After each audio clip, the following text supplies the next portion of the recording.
اور ان کے ساتھ ساتھ تشریف فرمائے ممتاز عالم دین جناب مفتی خلیل احمد یوسفی صاحب. پہلی تربیت گاہ ماں جیسی ماں، ماں سے بڑھ کے ماں، حضرت عائشہ صدیقہ سلام اللہ علیہا کی بنی. اور جب ایسی تربیت گاہ بنے تو پھر شیوخ بھی ایسے ملتے ہیں، اساتذہ بھی ایسے ملتے ہیں. پھر وہی بات ہے کہ جن سے استفادہ کیا جاتا ہے وہ پھر اپنی جگہ جو ہے بلند مقام ملتے ہیں. پھر اس میں بھی ایک اور بات ہوتی ہے کہ وہی بات ہے، یہ سارا علم کشید کرنے کے بعد جب اس کو ٹرانسمٹ کیا جاتا ہے تو پھر اس کو کشید کرنے والے بھی ایسے ملتے ہیں. یعنی ایک طرف شیوخ اور اساتذہ اور ایک طرف تلامذہ. بتائیے ذرا. بسم اللہ والصلاة والسلام علی رسول اللہ. جنید بھائی، انتہائی واجب الاحترام شخصیت کا ذکر کرنے کے لیے آج ہم موجود ہیں، اور ان کا ذکر ہماری بالیقین نجات کا ذریعہ ہوگا. یقیناً اللہ تعالیٰ جل جلالہ ارشاد فرماتا ہے وَفَوْقَ كُلِّ ذِي عِلْمٍ عَلِيمٍ. ہم نے ہر علم والے پر ایک علم والا رکھا. یہ ان اوپر والے علم والوں میں ہے جن کے نیچے اللہ تعالیٰ نے ہزاروں علم والے پیدا فرما دیا. اللہ قبلہ ابھی بات کر رہے تھے تو میں ان کے جملے سے یہ لطف لے رہا تھا کہ ماں سے بڑھ کے ماں. اگر ہم اس کو تھوڑا سا ڈیپتھ میں جا کے دیکھیں نا تو منظر اور نظر آتا. وہ کیا کہ ان کے والد حضرت محمد یہ اس وقت پیدا ہوتے ہیں جب نبی صلی اللہ علیہ وسلم حجۃ الوداع کے لیے گئے. بالکل ٹھیک ہے. تو دو بھائی بہنوں کا فرق اتنا بنتا ہے جو ماں اور بیٹے کا ہے. تو حضرت قاسم بن محمد پوتے کے درجے پہ چلے جاتے ہیں. تو جو اتنا کم عمر ہو اور اس کے بعد آیا ہو اس کے ساتھ محبت پوتوں والی اور دادی والی ہوتی ہے. تو ماں سے بڑھ کے ماں کے ساتھ محبت کا معنی ایک لفظوں میں یہ بھی نکلتا ہے. بہت اچھی بات، بہت اچھی بات. اور پھر آپ کے جو اساتذہ ہیں ان میں سیدہ عائشہ صدیقہ کا تو ذکر خیر ہوا. اس کے بعد وہ چار عظیم ہستیاں جن کے علم کی گواہی نبی صلی اللہ تعالی علیہ وسلم نے ارشاد فرمایا میرے بعد علم حاصل کرو عبید اربعہ سے. یہ وہ چار عبداللہ ہیں جو عبداللہ ابن عمر ہیں، عبداللہ ابن مسعود ہیں، عبداللہ ابن زبیر ہیں اور عبداللہ ابن عمر رضی اللہ عنہ. چاروں اسلام کے وہ عظیم انسان ہیں جنہوں نے نبی صلی اللہ تعالی علیہ وسلم سے علم کے روحانی جام پیے. اللہ اکبر. اور حضرت عبداللہ ابن مسعود رضی اللہ تعالیٰ عنہ وہ عظیم المرتبت انسان ہیں جن کو صاحب النعلین کہا جاتا ہے، جو نبی صلی اللہ علیہ وسلم کی خدمت کے لیے مقرر ہوتے تھے. تو آپ صلی اللہ علیہ وسلم کے پوشے مبارک اپنی کپڑوں کے اندر سینے کے ساتھ لگا کے اور جب حضور صلی اللہ علیہ وسلم مسجد میں تشریف فرما ہوتے تو ساتھ زیارت کرتے، ساتھ نبی صلی اللہ علیہ وسلم کے پاپوش مبارک سے روحانی فیض حاصل کرتے. اور جب آپ باہر تشریف لاتے تو آپ صلی اللہ علیہ وسلم کے پاپوش مبارک آپ کے پاؤں کے اندر پیش فرما. اللہ اکبر.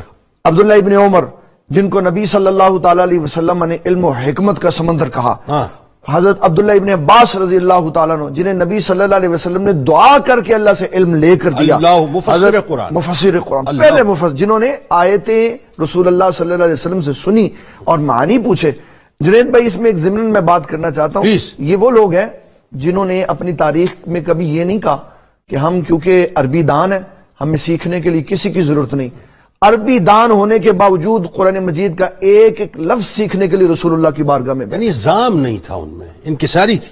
اور آج کے دور میں 1400 سالہ تاریخ میں کسی نے یہ لفظ نہیں کہا کہ بابا ہمیں سیکھنے کی ضرورت نہیں، ہم خود قرآن پڑھ لیں گے. اللہ. جو عربی دان تھے، جو عربی کے لغت کے معاملات میں باخبر تھے، انہوں نے ایک ایک لفظ رسول اللہ صلی اللہ علیہ وسلم سے سیکھا. اللہ اکبر.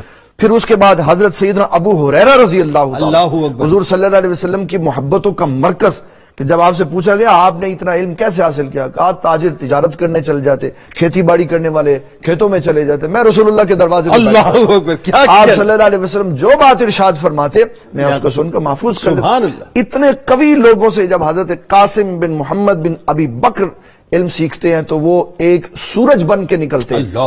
اور پھر باطنی جو انہوں نے علم سیکھا وہ نبی صلی اللہ تعالی علیہ وسلم کا وہ خاص فیضان ہے جو اللہ تعالیٰ نے حضور صلی اللہ علیہ وسلم کو عطا فرمایا.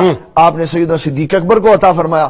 سیدنا صدیق اکبر رضی اللہ تعالیٰ نے سلیمان فارسی رضی اللہ تعالیٰ عنہ کو دیا. اور وہ تمام علوم و فنون سلیمان فارسی رضی اللہ تعالیٰ عنہ کے قلب منور سے حضرت قاسم بن محمد بن ابی بکر رضی اللہ تعالیٰ عنہ کو سینے. اور پھر جب آپ مسند ارشاد پہ بیٹھے تو آپ نے جس محبت اور جامعیت سے اسلام کا نور پھیلایا، اس میں جو شخصیات آپ کے علم سے آپ کے فیضان سے باہر ہوئی ان میں امام شہاب الدین زہری جیسی شخصیات، یحییٰ بن سعید انصاری جیسے شخص، ابو بکر بن عمر بن محمد.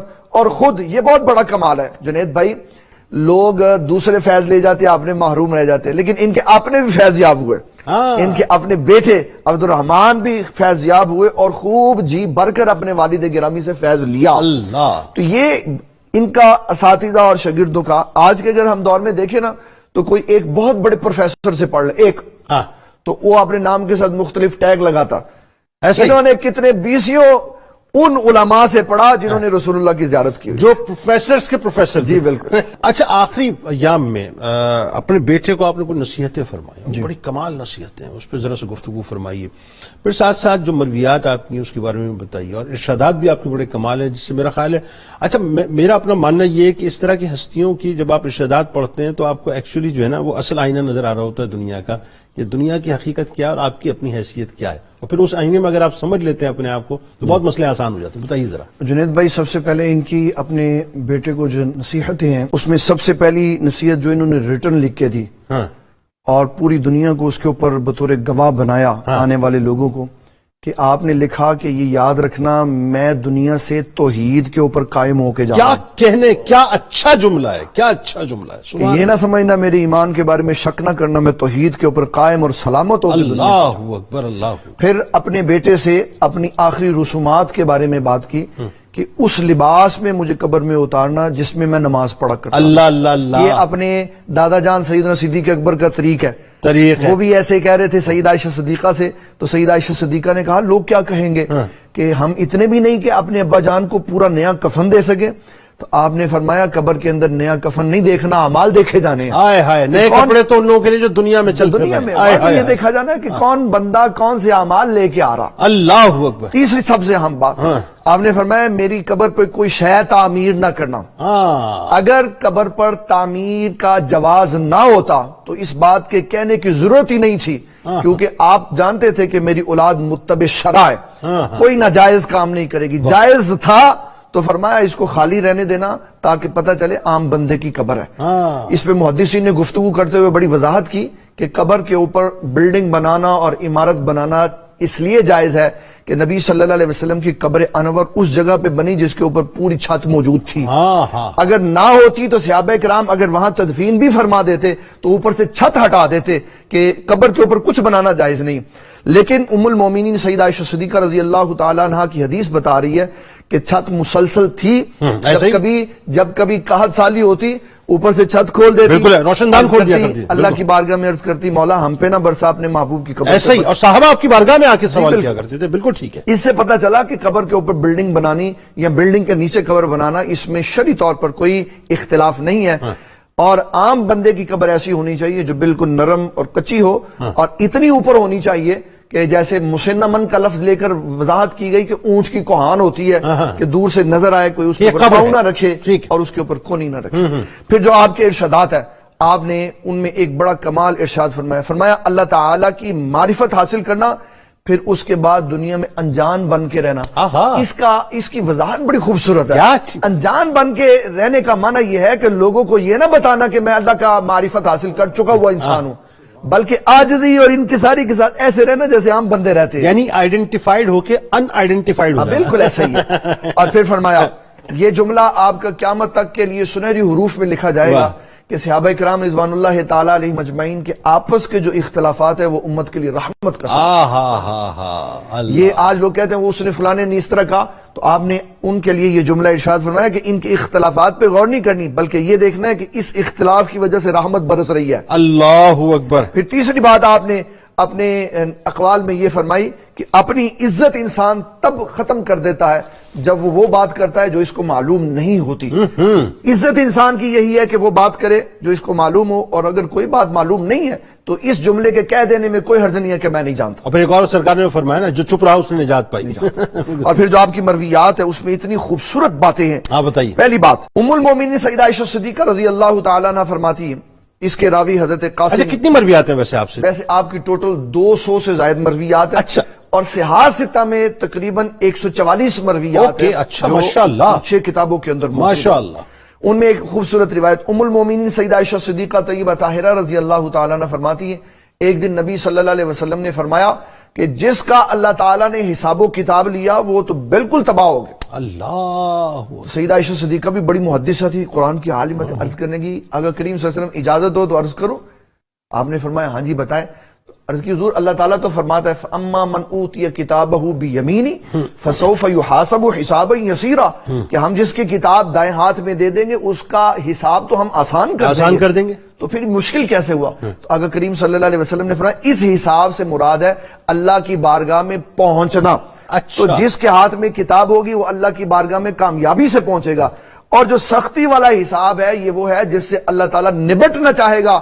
اس سے جب پوچھے گا بتا کیا کر کے آیا تو وہ بالکل جواب نہیں دے سکتا. فرمایا اس کے لیے تباہی اور بربادی. اور پھر دوسری خوبصورت حدیث حضرت ام المومنین سیدہ عائشہ صدیقہ رضی اللہ تعالی عنہا ہی اس کی راویہ ہیں اور حضرت قاسم بن محمد بن ابی بکر بیان کر رہے ہیں.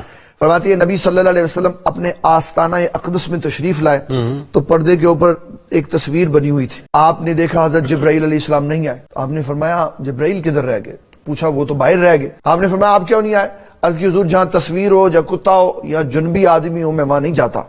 اس سے سیدہ عائشہ صدیقہ نے فوری طور پر یہ نہیں کہا کہ اس کی تصویر شکل نہیں نظر آ رہی کوئی ہیل و حجت، اسی وقت اتار کے پھینک دیا اور بتایا اسلام تابعداری اس کو کہتا ہے کہ جب کوئی کام آپ کو رسول اللہ کی طبیعت کے خلاف نظر آتا اس کو چھوڑ دیتی. یعنی امت کی آپ دیکھیں تعلیم کتنی باریک انداز سے کی گئی ہے، کتنی ڈیپتھ میں جا کے کی گئی ہے ہماری تعلیم کے لیے. جی بالکل ایسے. تیسری سب سے اہم روایت حضرت تمیم داری کی کہ آپ کے بارے میں امام احمد بن حنبل نے اپنی مسند میں حوالہ میں عرض کر دیتا ہوں 12976 نمبر حدیث ہے کہ کچھ صحابہ نے جن میں حضرت تمیم داری تھے انہوں نے دجال کے بارے میں بتایا. نبی صلی اللہ تعالی علیہ وسلم نے فرمایا کہ مجھے اس واقعے کو سننے کے بعد خوشی ہوئی کہ رسول اللہ صلی اللہ علیہ وسلم فرماتے جبرائیل نے مجھے بتایا کہ اللہ تعالیٰ نے مدینہ کے راستوں پہ فرشتے کھڑے کیے کہ دجال مدینہ المنورہ اور مکہ مکرمہ میں داخل ہونے کی کوشش کرے گا لیکن فرشتے اس کا رخ موڑ دیں گے.